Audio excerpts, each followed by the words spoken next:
Hello, and welcome to Speak Honest. I am your host and certified relationship coach, Jennifer Noble. It has been my passion for over a decade to help women like you heal what's been holding you back from having the relationships you deserve. Are you struggling with a relationship where you can't seem to voice your emotions, needs, and boundaries without having it blow up in your face? Then you have found the right podcast, my friend. Get ready for practical tips, empowering truths, and honest conversations. Now, let's dive in.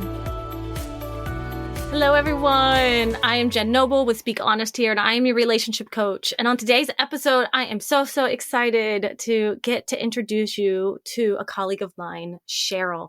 Cheryl is someone that I've gotten to know, and she is amazing with her yoga practices and her personal training. And so I was so excited when she agreed to come on the podcast with me. Now, I know normally I would have a coaching call on, but I thought it'd be really special if for this week I brought on Cheryl, and she started talking about healing in a different way, not necessarily from the mental aspect or the limited beliefs that we always do, but instead she's coming at it from a health and wellness place, from a physical place. And I'm kind of more coming at it from the mental place. So I love having all these different modalities to really be able to help you heal in the best way possible. But listen, if you want to come on and be coached on the podcast, I would absolutely love to have you on. In fact, I'm looking for more people to jump on with me and get coached. So if you are looking to have a situation or an issue that you're struggling with be worked out, I would love to do that with you. It would just be you and I, one-on-one, talking on the podcast, working through what you need to work through. You get my undivided attention. It's all yours. So if you want to sign up, the link is in the show notes, and I would love to have you on the podcast. But for right now, I want you to enjoy this conversation with Cheryl. Grab your notebooks if you want to, grab your pens, take some notes. She's going to really be talking about the different physical ways that we can be healing our inner world. And I'm so excited for you to hear this. All right, let's get on with the episode. Hello, everyone, and welcome back to another episode of Speak Honest. On today's episode, I have a special guest with me, and with me today is Cheryl Killilea. She is a certified personal trainer and trauma-informed yoga instructor, and I wanted Cheryl to come on the podcast today to talk about healing and relationships in a different way. I talk a lot about mental health and the subconscious mind and all of this stuff, but I want to come at this from a health and wellness perspective. So Cheryl, thank you so much for coming on the podcast today, and tell us a little bit about yourself. Yeah, thanks, Jen. I'm so excited to be here. So I have been in the health and wellness space for a little over 12 years now. I left a corporate America job to pursue health and wellness, and I've really never looked back. I love being a trainer. I love working with people and just helping them get in touch with their body and realize how powerful the body really is, and then how that can shift our mental health and, of course, affect our relationship with ourselves and also our relationship with others. I love that. One of the really cool things that I saw that you do is I've never heard of before, trauma-informed yoga practices or trauma-informed yoga instructor. Can you tell me a little bit more about this? Yeah, absolutely. So when I first heard about it, I was really intrigued by it. And it is still a new, I guess, practice or fundamentals when you look at yoga. And really when people ask, what does trauma informed, or you might hear trauma sensitive yoga, what does that really mean? And we just take a different lens to yoga. And it's really all about our power on a yoga mat. And so if you've ever taken a traditional class, it will be put your arm here, put your leg here, move your hips this way, breathe this way. Yeah, it's like Twister. Right. Yeah. It's so structured, and a trauma-informed approach really allows the participant to decide what feels right for them. And so an instructor like myself is going to give guidance, give suggestions, give options, but there's no hard and fast rules of this is what it should look like, because let's face it, we're all different, not only in our physical being, but even just in our body and how we can move. And so it's really giving ownership back to the participant and letting them know that what feels right for them is good. It's right for them. I love to hear that because I've heard from a few people that yoga can actually elicit a trigger inside of them. Certain poses, in fact, depending on what type of trauma you had, Yes. whether in early childhood or adulthood or any sorts, there's certain poses and like you get in those positions and they're a little bit vulnerable. And so they've shut down and they don't want to go back. And I felt that familiar sense myself. I didn't do yoga for a really long time. I have a bad back. I was afraid that it's not for me. And then I started trying to go and I love it. And I like the meditation part of it. And I love the mindfulness, but I don't think I would have ever gotten there if someone hadn't kind of held my hand through the process. And it sounds a lot like what you're saying you do as a yoga instructor. Yeah, absolutely. I think a lot of people are really intimidated going into a class that is really structured and not from a trauma-informed lens because we look around and everybody really looks very similar in their poses. And I took yoga for a number of years before I was in health and wellness. And my shoulders, I would come out with such neck and shoulder pain from, arms straight up, like into a warrior pose. And I realized, and I did it because that's what they said you should do, right? And I realized that's not the best for me. I carry a lot of stress and tension in my shoulders, as many of us do. And so I love me some cactus arms, right? Like I love cactus arms and I always just want to give options. And that's really the yoga that I think is meant for all of us, is that we have options in our practice. Oh, I love that too. Especially anyone that has had trauma in their lives, especially big T trauma, will know that getting trapped or stuck in a specific way of being is never going to help us heal and shift out of that pain. Yes. Like we need to be able to utilize our nuances in our lives. So I love that as you're doing that. So I would love to also know, in terms of your yoga practices and how you got into yoga, you mentioned you left the corporate world, but I would love to know, how has yoga influenced your own relationships, whether that be personal or professional or familiar, any of those? Yeah, yoga has really changed my life in so many ways. And it's a practice that I go back to. Sometimes I pull away and there's different seasons of my life that it's not a higher priority. But when I have some big shifts in my life, like when my dad died, when I went through my divorce, some really big life altering changes, my yoga mat was always there to welcome me. And I could just go to that mat and my emotions would really just come out. I could move, I could cry, I could breathe. You talked about the mindfulness piece. Like it was just, I wasn't strength training in the gym where I had to count repetitions and make sure I was breathing so I didn't hurt myself. I wasn't doing cardio, which sometimes can be good and bad, that I, was just overexerting myself. And my yoga mat just welcomed me back. And then I could show up in a better way to the people that needed me, my clients, my family, because I had took some time to just let it all go on my yoga mat. What is it about yoga that gets us so relaxed? I can't figure it out. Do you know? Well, there's a lot of science behind it, of course.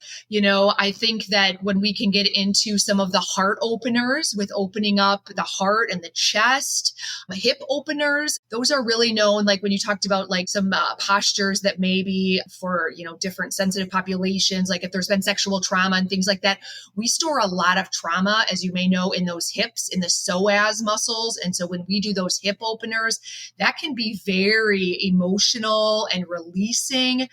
There's just something about, we store all that, the issues in our tissues, is what my old yoga instructor used to say. Oh, I love that. Say that again. We store our issues in our tissues. Right. So we got to feel it with me to heal it. Right. So she had so many little nuances. I love a good rhyme. Right. Yeah, I know. So we got to feel it to heal it. And I think that's what yoga really does. It really brings us into our body where we can maybe start to process some of those emotions.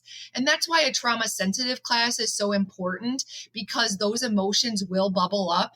And if you're not in an atmosphere that allows for that, then we're either shoving it down or we get scared and don't want to go back to that class or that environment. That's what I've been through. And it's interesting that you say we hold a lot of our trauma or our pain or our past experiences in our hips, depending on, what we went through. And I like to be very open about what I've been through, but I have been through sexual abuse. And I never thought about that before. But in terms of when I do these hip releasing movements in yoga, I have been known to just start crying in the middle of Yeah. yoga class. And when this used to happen to me well before I would ever heal, I would get so embarrassed and I would just shut down and I would never come back.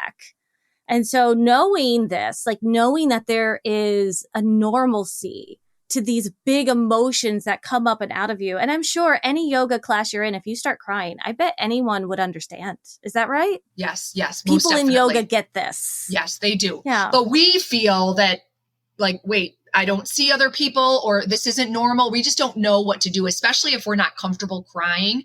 And so I will usually tell my classes, like, especially if we are going to do some, we've done some deep hip work throughout maybe the month of March or something. And I just say, this might be something that you experience, just to prepare them for it. And if you want to, not do that, you can just lay on your mat. You can do some breathing. Like, there's other options. You have the option to choose if it works for you today. And if not, that's okay. You have the options. What a beautiful, empowering thing as well to just go in and do that. Well, I would love to also know then, since you work with people that have been through trauma and you understand that there's these big emotions that come up, when someone is fighting with their partner, they're getting in one of those big fights, maybe with their mom or with their sister or sibling or something, and they're completely dysregulated. And I talk through this a lot with my clients, and I try to tell them, you need to remove yourself and you need to kind of equilibrate first. We do kind of the raise method of just kind of figuring this out.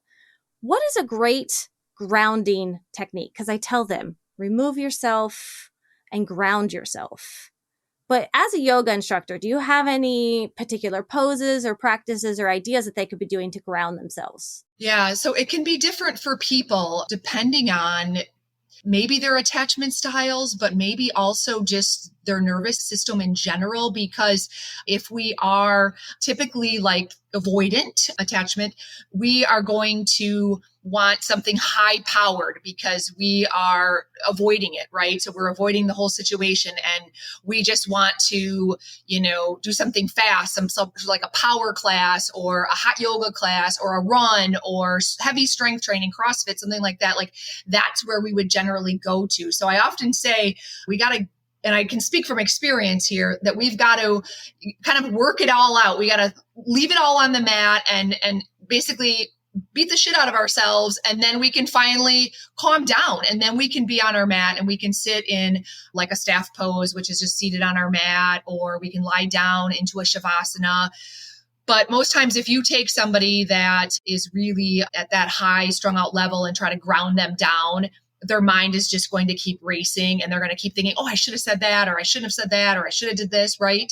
And the anxious can be a similar way. So sometimes we just have to get those big emotions kind of worked out through some sweat, maybe some tears, and then we can bring some grounding. Not always the case, but sometimes. So this is really cool. So you're telling me attachment styles have different types of workout methods. This is fantastic. Based on some of the research, that typically an avoidant is going something high powered, like I mentioned, a power yoga, strength, like CrossFit, running, things like that, where the anxious side is maybe going to, their working out is really not even about, it's more like what their partner maybe they would try to be like that person for their partner, kind of, oh, well, I'm going to work out to look good because I'm anxious and my partner's going to leave me for somebody that's, better looking or in better shape or something like that, right? So the anxious side of things, they're working out on it for a different reason, I guess, if you will. That makes sense, because they're preoccupied so much with what their partner thinks and is doing and is this good enough, and they're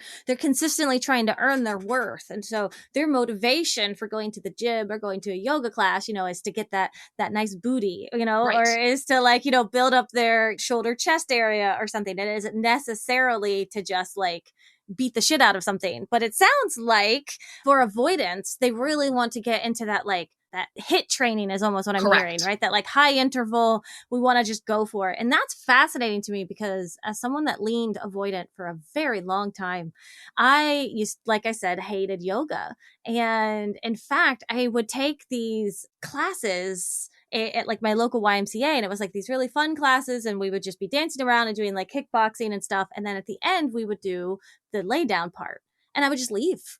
I would leave every time. Same. I couldn't. Same. I was like, this is a waste of my time. Like, what is this?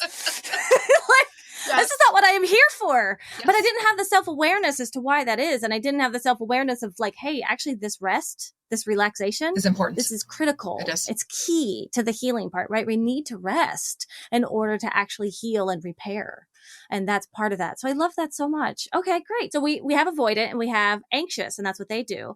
And now how about for disorganized? I have a feeling it's probably just going to be a mix between the two, how they're feeling, because it's what they do. Yeah, I think so. I think that they just ebb and flow between, maybe wanting to do what their partner would be, go with their partner to the gym if that's what their, partner does, and kind of follow that path, or they're going to go for some high intense type of thing. So I think just a mix. And that's actually a great thing to be mindful of, because I'm thinking back to myself and this inconsistency that I often feel inside of me is very confusing. And so if you're out there right now and you're listening and you suspect you have a disorganized attachment, and even yourself, you're like, oh, I also do love sometimes going to these big group classes, because they're with other people and I get that social connection and I'm working out with people, and perhaps even their perception of me is what drives me to do it harder. And then also some days I don't want to be near anyone and I just want to work out at home with my weights. And if that's confusing to you, and you think you might have a disorganized attachment, that's probably the reason, because on certain days you're just leaning certain ways, and there's nothing wrong with that. It's just a part of the pendulum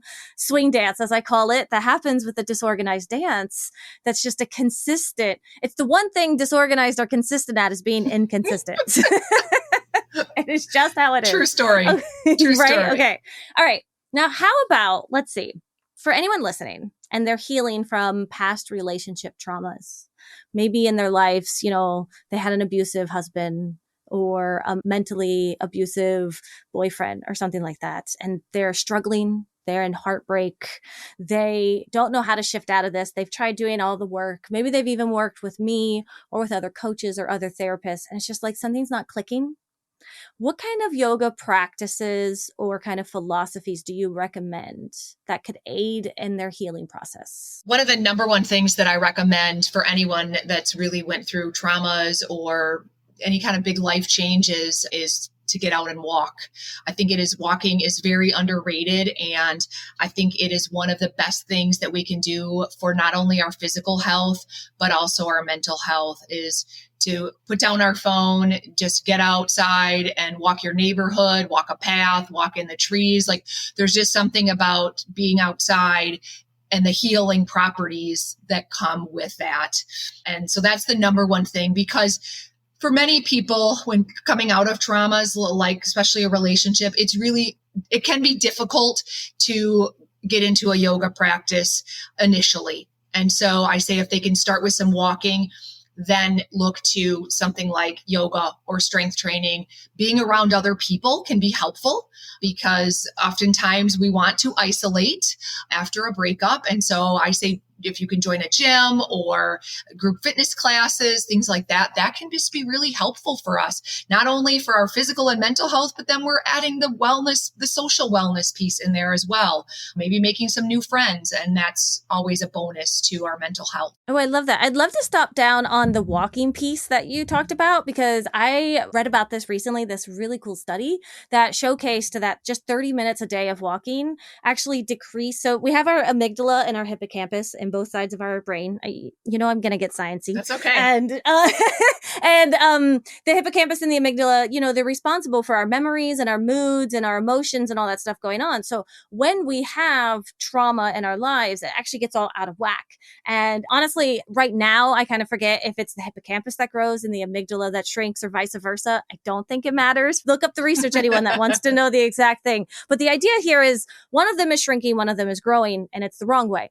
Just 30 minutes of walking a day. This research showed I'm going to just say their amygdala, it started regrowing. Like their hippocampus started shrinking and their amygdala started to regrow. So their dysregulation of their emotions, which comes from the amygdala, that was what was all like tiny and out of whack and all this stuff. And the hippocampus with the memories, and we can't quite remember what's going on. And trauma is just really impactful that way. Yes. And so just 30 days. That's not even 10,000 steps, y'all. I did the math one time. Like it's only like 3,000 steps. Right. And the newest research is actually showing that as little as 4,000 steps a day can reduce your chances of, like, say, dying early in medical conditions. So 4,000, I mean, 10,000 is the gold standard, they say, but that's really hard for a lot of people. But 4,000, we can all get in 4,000. That's it. That's all it takes. Just get out there and do the 4,000. You know, I did this math one time. It says that I have this big challenge for myself for the year to walk 10,000 steps every day.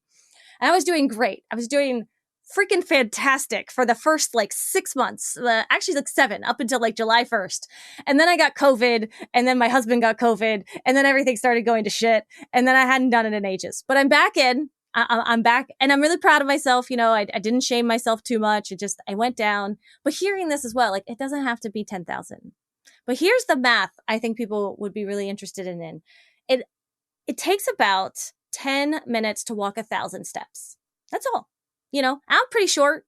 So like, you know, I'm trying to get my walking in and stuff like that. But roughly speaking, I know everyone has a different gait. It's just about 10 minutes, 1,000 steps. If you do that math, then that is only 100 minutes in a whole day that you would be walking to get 10,000. And 10,000 is a lot, right? That's what we think is a lot. Absolutely. But 100 minutes is only just a little over an hour and a half. Now, how long are we awake during a day? What is it, like 16 hours or something? Probably for most people. Right? Like 16 and then 8 or whatever. Some people more because we don't get enough sleep. That's a whole nother thing. Right. 16, Cheryl, 16 hours of the day we are awake. And we are sitting here, no pun intended, thinking that an hour and a half of walking is too much. It's too much. Isn't that wild? It is. Like, it's actually wild when I stop and like break it down that way. So that's why I'm like, you know what? After I thought about it that way, that's it. I'm getting up. I'm getting my steps in. I'm not very physically active. I have a lot of pain. I totally get it. Okay, walking. Walking's going to help. It's going to help your emotions. And not just because they say it's going to help. It's not going to necessarily help you lose weight. We're not talking about this. This stuff is science. It's physically helping rewire your brain. If you have an insecure attachment style, this is one of those things that can really help with your dysregulation. And the other things you mentioned were, group classes. Is that what you said? Yeah, some group fitness classes are just a great way, especially if somebody can be intimidated with the gym.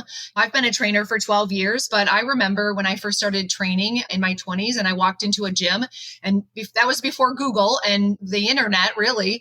And I remember I looked around and I didn't know what to do. And so I would just get on the treadmill and walk. But then I would watch people. And then I would go over and copy what they did. So I'd be bench pressing. Okay, then the next day I'd come and I'd, follow the same thing.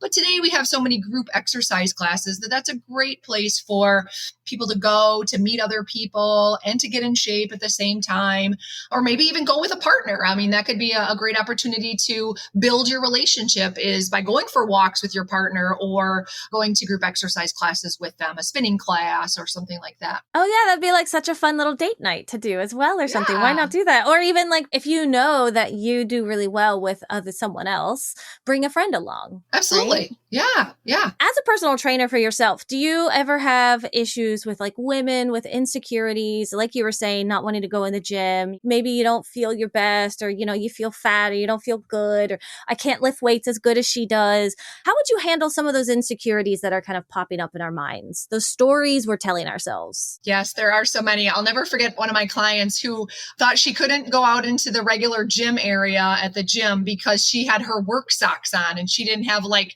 athletic socks. And Kathy was her name. And I was like, Kathy, I promise you, nobody is looking at your socks, right? We just have this fear that everybody's watching us, judging us, what we can do, what we look like, our body. And so My advice to women is to maybe start small, right? Is to maybe you do start working out in your house or apartment with some hand weights. There's a lot you can do. There's lots of YouTube videos. Maybe you do get to a gym, but it's maybe there's a women's only area or it's a fitness class. We just have to make the first step and realize today people are so self-absorbed with their selfies and their tripods and their ring lights. They're not watching you. They're really not. We just have to do it. Yeah. Because what is the cost of being afraid of that kind of stuff, right? That's what I like to really ask people. I get it. I get that you're afraid. I get that you're self-conscious. But what is the cost of it? If it doesn't cost you anything, then it's no big deal. Who cares that you're afraid? But if that fear means you're not getting, your endorphins, you're not moving your body, you're not moving your muscles, you're not getting your bones, right? Strength training is supposed to be apparently really good for your bones. And as I'm getting older now myself, I need to get back into that. I have a gym membership. I haven't gone in ages as one does. And that's the goal though, right? It's so much more than just losing weight. That's not the point. Yeah. I mean, I started working out in my 20s, and my goal when I started working out was not to lose weight. Honestly, my goal, I was a single mom going to college and working full time. My goal was to be able to manage my mental health. That's really why I started working out. The weight loss was secondary. That was just a byproduct, right? That I noticed that I was getting stronger and feeling better. And wow, I was making better food choices. So a lot of times with my clients, I say, let's start with the movement. Let's start with the yoga. Let's start with the strength training, the walking, right? And we'll get to the food, right? The food sometimes works itself out. But if we can start moving our body and having an appreciation for our body and what it can do for us rather than fixating on some damn number on the scale as that's what we're worth. I would rather you tell me your worth is that you just squatted 100 pounds versus what your weight is on the scale. Honestly. Oh, preach. I love that so much. And it's such a good point because so much of our food issues, our food addictions, especially in women, comes from these wounds that are inside of us, right? From our attachment wounds that have just been brought up inside of us. And we seek food for comfort or for safety or for all these other reasons that have nothing to do with just fueling ourselves. Yes. And so I love how you're saying if we get into the gym or if we go for a walk or we hit our yoga mat, those emotional dysregulated times are actually potentially could just work themselves out. So when you're feeling better, you do tend to eat a bit better, don't you? Because I don't know about you, but when I'm feeling good, it's not necessarily when I'm reaching up for the ice cream. Maybe when I'm out at like a party. Of course. But I'm rarely at home. Yeah, exactly. Now that I think about it, and I'm maybe just like coming up with this on like the thought process on the fly, but never do I eat ice cream home alone when I'm happy. So what an interesting thing too is if we don't even villainize per se ice cream, right? And that's a beautiful thing to have when we're out with friends. But it's those times when we're hiding it in home, or we're eating out of stress, or we're just chugging things out of just dysregulated spaces. So I love that so much. That just really inspired me as well to think, okay, I just need to get moving. All right, that's it. I'm leaving. I want to go on a walk. Next podcast, we're walking, Cheryl. Let's go. Okay. I just, what I always say to my clients is, here's the thing, right? When we're working out, and again, that can look like a lot of different things. It can look like whatever it is that you enjoy. I do think strength training is important. And I had a conversation today with a client who was like, oh, I just hate it. And I said, here's the deal though. We don't always like to brush and floss our teeth, do we? We don't like to clean the bathroom, but we do those things, right? She's way to call me out, right? Cheryl. We do those things because they know they're important to us, right? And the strength training is important to us, right? Because when we feel better in our body, we show up different in the world. We show up as a bigger, confident, brighter person to everybody in the world, to our relationships, our family, just everyone, our business. We just show up different. We really, really do. I love that. I also felt called out in that moment, but in a great way. No, I love that so much. Okay. So I love this idea of this trauma-informed yoga. Again, I've never heard of this. I have no idea. What could I be looking up or Googling in order to find someone or where can I get this? Where can I get you? Because you can't be everywhere all at once. Yes. So I do have a YouTube channel called Changing Lanes Wellness.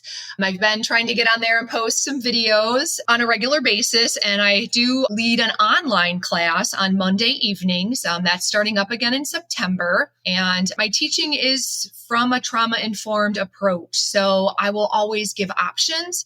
And one of the things that you'll notice if you've taken other yoga classes compared to mine is my verbiage is just a little bit different. I'm inviting.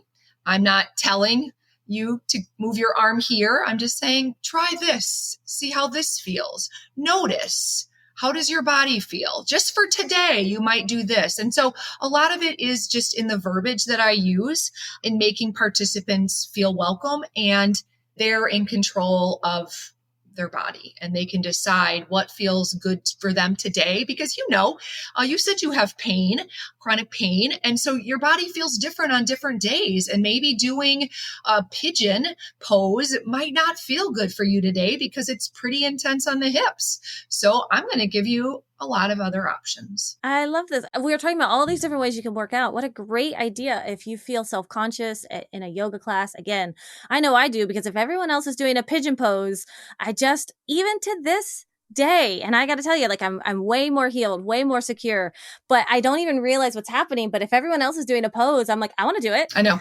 We do. And then that was a terrible idea and I should not have done that. And I am getting better at it a little bit now, but I just can't help myself. But being online. So you do these classes on Monday nights. Yes. That's awesome. What a great place. So what would someone need to be able to go to one of your classes? So I do recommend a yoga mat, but it's not even required. You could use a beach towel if you wanted. So a yoga mat and then a yoga block and a strap are sometimes used as tools, but again, not required because if you don't have a block, you could use a pillow or a blanket or some towels. And if you don't have a strap, you could use a tie, a belt, a scarf, a towel. So, that's the great thing about yoga and walking is you don't need any equipment, right? You can just do it. I never thought about you could just use a belt in order to have one of these little stretchy things or whatnot. I did one time a long time ago buy a bunch of yoga stuff because I was going to get into yoga and then I never did. So I might have to check out your Monday class. What time is it on Mondays? Do you know yet? Yes, it's 5 to 6 p.m. and all the classes are recorded. Oh, fantastic. So it's a month by month and you get the recording and then you have that recording for 2 months and you can listen to it. You can watch that and do that. If you liked that class, you could do that class again. So nice, gentle, easy flow. That's great. So 5 o'clock on Eastern time. No, Central time? Eastern time? Central time. Central time. 5 o'clock Central time. My gosh, time zones, I got to tell you. Okay, perfect. So 5 o'clock Central time for people. So you would be doing it live with you or you get to watch the recording? Oh, so for people that do feel like they have a big social connection. I know I do. I have this desire, this need to kind of do things with other people a lot of times. Even this podcast kind of is that for me because I know I'm talking and people are listening and we're all having a big discussion around everything. And so that idea of being able to do something on my own, so I feel protected and safe in the comfort of my home. Yes. But knowing that there's other people doing this out there with me, but without having to let them see me. Oh, that's just like the best of all worlds right now. Yeah. But I'm looking for your name on the screen. Okay, she showed up this week because otherwise you'll get an email saying, okay, missed you in class, but here's the recording. That's so great. And can your clients reach out to you afterwards and say, hey, I was confused about this one movement. Ah, beautiful. Yeah. You just sound like someone that would be very safe and inviting to be able to go to for this kind of stuff. So you said Changing Lanes Wellness. Is that right? Mm-hmm. Okay. We're going to put all of this in the show notes as well. So no worries if anyone's like, is that 1L or 2? Don't worry. We'll put it on there. That's your YouTube channel. Monday evenings, you're going to be in September, which is like in 3 days from the time of recording this. It'll be September by the time it comes out. So make sure you get on that, everyone. And do you have a website, Facebook, anything else that people can follow you on? Yeah, you can find me on Facebook and Instagram, and I'm Changing Lanes Wellness on both of those platforms. That is so fantastic. Okay, well, is there anything else you really want to leave us with or you're thinking about before we wrap up today? Yeah, so this has always been sort of my quote that I always just use. The only bad workout is the one that never happened. I love that. What a beautiful, beautiful way to end this. We encourage you all to get out there, walk, do yoga, do strength training, do whatever it is that makes you happy, dance, just any of the things. Get up and just jiggle. Who cares? Thank you so much, Cheryl, for coming on here with me today. I would love to have you back sometime, especially with everything going on. I love it so much. And everyone out there, thank you so much for listening to us, and we will talk to you later. Take care. Wow. Right? Oh, I just loved having that chat with Cheryl. She's so informative with everything that she knows about trauma and physical health. And she's had over a decade of being a personal trainer and being a trauma-informed yoga instructor. I didn't even know what a trauma-informed yoga instructor was before she started telling me about it. And I think it's such a cool thing to have. And if you're listening out there and you are listening to all of this and you have any questions, please reach out to myself or reach out to Cheryl. I'm going to make sure I put all of her information in the show notes for you to be able to find her. I hope to see you at her Monday yoga classes online. I think I'm going to check some out myself. I've been really loving trying to get back into my yoga practice. I think yoga is just so helpful to get that body-mind connection where you're moving and you're stretching and you're using your body for those kind of strength training parts, but you're not having to use weights. It's not overwhelming. We're not at a gym with a bunch of buff dudes, and so it's just so much easier and better, that at the same time, it can be intimidating and scary. And so that's what I really loved how Cheryl was explaining. Just start small. Just start little. Just get out and walk. Just go and get a yoga mat. You can grab one on Amazon for like $20. And in fact, if you are confused, reach out to myself or Cheryl and we'll help you get that yoga mat that you need. We really hope to have you. And again, if you have any sort of situation in your life or with your partner or with a family member and you just want a little bit of help to get through it, let me know. I would love to coach you through that. You can come on here with the podcast with me and you can help out yourself, but also hundreds of women who would be able to hear your story and think to themselves, oh, wow, that sounds like me. You mean she's going through the same thing I did? You mean her husband also does that? And she also gets really pissed off? I thought it was just me. Oh, wow. And so all she needs to do is just work on her emotional regulation and just kind of really figure out how to communicate to him. I could do that. See, that's what you're giving to other women when you come on the podcast. So I'd love to have you on. The link is in the show notes, or reach out to me at jennifer@speak-honest.com at any time. I'd love to have you on. All right, everyone. I will talk to you next week. Take care. As we wrap up today's conversation, always remember that healing is a journey, not a destination. And it is an honor to be a part of your healing journey. If you want to dig deeper into the topics we covered today, be sure to head over to our show notes where you can find all of the valuable information mentioned in today's episode right there. And please remember to rate, review, and subscribe if you enjoyed today's podcast. Your feedback means the world to us and helps others discover our podcast. Until next time, remember to speak up and speak honest.